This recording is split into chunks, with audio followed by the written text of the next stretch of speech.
Hey everybody, and welcome to week 10. We are really getting into the home stretch here. So last week you looked at the different types of promotion channels that there are, mostly the type of messaging that you would do, because promotion really is about marketing messaging, and it's a question of how you're going to position that and what you're going to say. And this week we're going to talk about what types of choices we might make as to where we say it. So they're both very important. They're not all that related.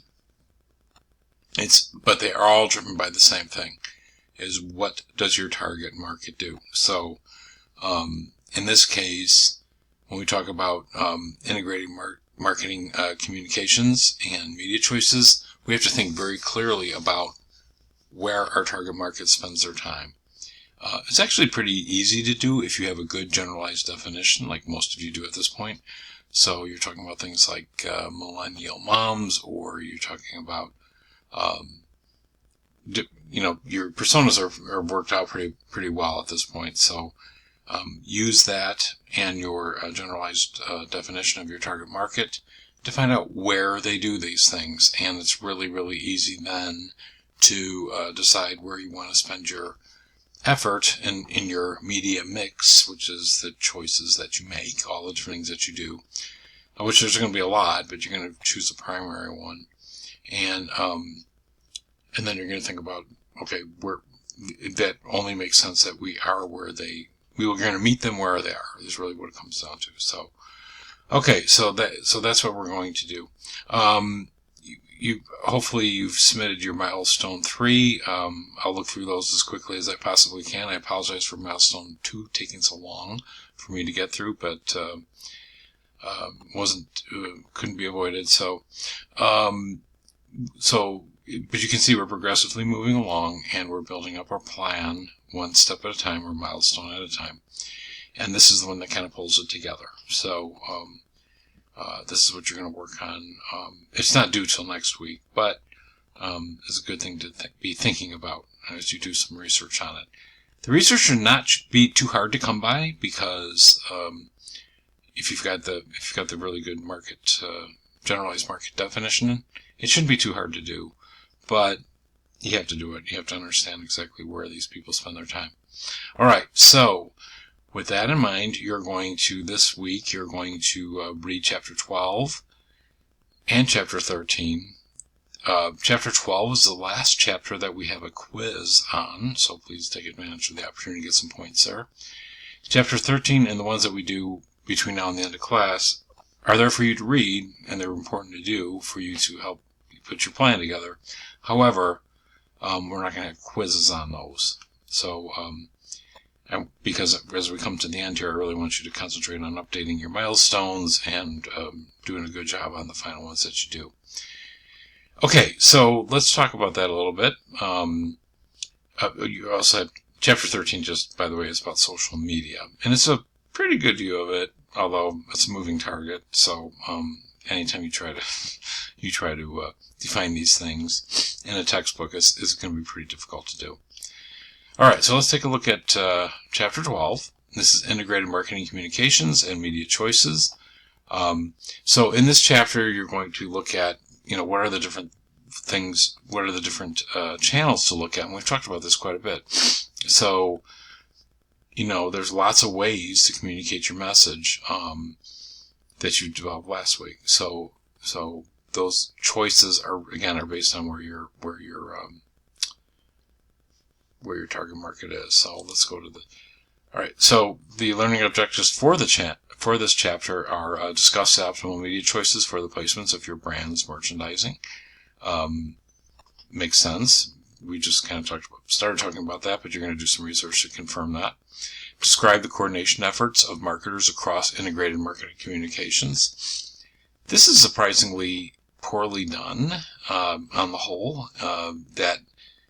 Because we tend to, as we look, especially with larger organizations, we tend to think in silos, and we tend to think about what we want to communicate, and you need to be able to coordinate that and get it put together. You as a marketing manager, that would be your job, is to make sure that everybody's marching to the same same music basically.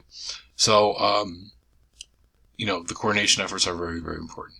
And then explain the various methods that media choices can be evaluated for subsequent planning. And this is an ongoing thing, and in today's digital world, it is literally, I'm going to tell you this, it could be done by the minute. So the change in the mix that we're putting our message through can literally change by the minute.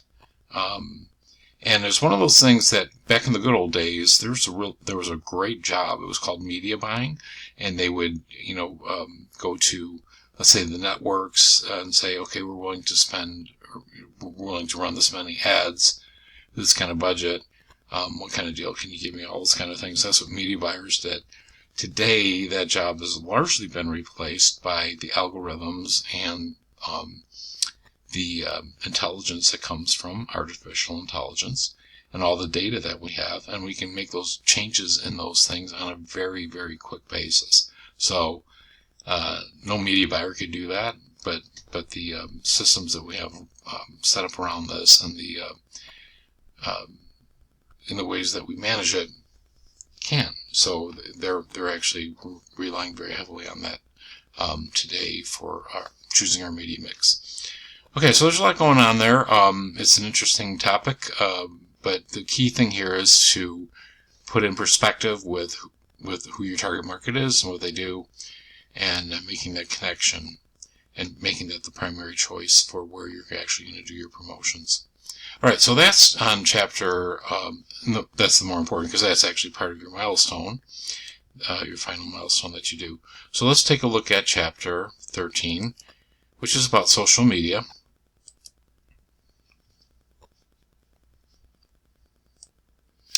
So here, it gives you a pretty good overview of what social media is about and how you use it as a marketer.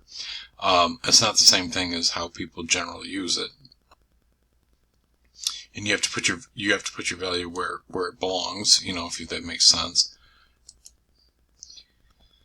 And there's lots of different ways of interacting with social media as a marketer as well. So you want to be able to talk about social media through the lens of a brand team, and you want to be able to describe the role and impact of social networks as a force of underlying social media. And you will, as a marketer, will participate in that, and on multiple levels, not just on the advertising level, which is one, but also the messaging level, and you can take a look at that and understand what's going on with it. Most students find this to be a very interesting chapter. Okay, so that's chapter 13. So I'm going to go back to the schedule real quick because I want to kind of take a forward look as well. You have coming up the chapters we're going to cover this week, and you also have a couple more chapters next week, but we're starting to get to the point of wrapping this up. So as you can appreciate, once you get milestone 4 in there, I'll give you the feedback as quickly as I can on milestone 4. And then we're going to talk about getting this whole project wrapped up as well. There is one thing I want you to take a good look at, and that is under additional content here, we have something called visualizing the evolution of global advertising spend. And the date range might seem a little like dated to you, but it's the trends that we see going on there are exactly the same as what we see today. So it's something of an evolution, and things are changing. So I want us to take a quick look at that because it's going to help you frame how you think about what you want to do with your product line. This is actually a pretty interesting take, and it's really reflective of what we are doing as consumers of media, if you will, and then correspondingly how marketers are reacting to that, what we're spending our time and effort on. So as you can see, we've learned that television advertising really became a really big deal and continued to grow. It was the dominant part of that, of what marketers use for consumer products now, for a long, long time. That is shifting to something that's called not only social media, but it's also shifting to a channel that we're going to call an interesting shift has been happening in how we watch TV. So there's terms that are bandied about a lot, but one of them is linear TV, which is the regular TV that we think about, whether we're watching it on cable or whether we're watching it, over broadcast. That's just, watching a typical network and watching the channel and having the content delivered to us in that way. That's the traditional way of watching TV. And then there's something called connected TV, which is what we do when we log into a site to allow us to consume the media that way. Connected TV has actually surpassed the traditional TV in terms of how much time people are doing, and this is largely demographics driven. So keep that in mind as you're doing your media mix here. It's kind of interesting because the marketers are a little bit slow to react to this, but having said that, clearly we are going towards connected TV from linear TV. And again, look at your demographics very closely. You will find that they are, one of the things to take away from that is it's basically how your ads are being delivered. So in the case of linear TV, you buy time slots. There's advertising time slots within a given show on a network television channel, for example. There are time slots that have for advertising for TV ads, and you buy your time on that, and you buy it all across the country, and you make your decisions that way. In connected TV, it's a little bit different. The advertising typically takes place at the beginning or the end of the broadcast that you are, or of the transmission of the media. And you can think of it like on, say, like YouTube or something like that. When you look at a video, you get those ads at the beginning, and you get the ads sometimes at the end, sometimes interspersed in the middle. But that advertising is purchased in a very different way than what we do with linear TV. So it's a very different way of buying media time. But having said that, it's also much more targeted, so you can do so many more things with it. So what you see in this chart is going to change.